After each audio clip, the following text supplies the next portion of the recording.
Just behind me we've got the 14-ton digger on site. We've got a house. Just think about the two of those meeting and then there's no more house.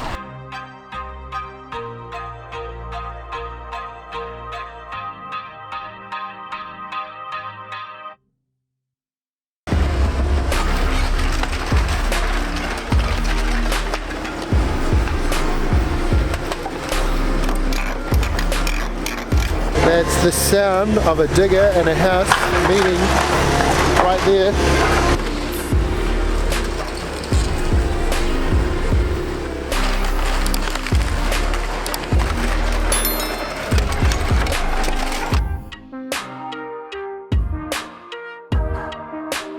So 1 hour and we pretty much have no house, and it's going to get put into this truck here and taken away.